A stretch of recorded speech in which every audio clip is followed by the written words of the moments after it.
به نام خدا. با سلام خدمت همه دوستان عزیزم که این ویدیو رو نگاه میکنن، چه در ایران و چه در خارج از ایران.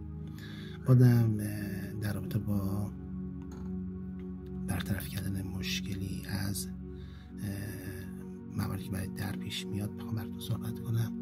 توی این مشکل میپردازیم به این که چرا تو درهای چوبی در قسمت بالای در این قسمت بر اثر افتادگی در این قسمت به این قسمت از چارچوب گیر میکنه و در راحت بسته نمیشه. علتش چیه؟ علتش اینه که لولای ما جایی که پیچا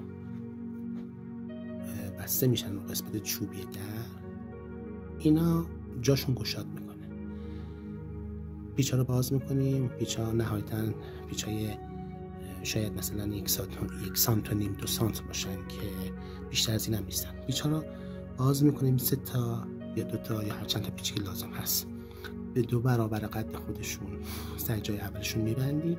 اگر جاشون گشاد بود باز برمی‌داریم با لاشه چوب تو جایی که پیچ میخواد بسته بشه با ضربه چکش میکوبیم، سرش رو صاف میکنیم، دوباره پیچ ها رو محکم تا ته میبندیم، به طوری که همینطور که تو این تصویر میبینید لولا کاملا به چوب یه نواخت چسبیده. به این شکل اون افتادگی لبه در تو قسمت بالا روی چارچوب برطرف میشه. خب امیدوارم که از این ویدیو خوشتون اومده باشه.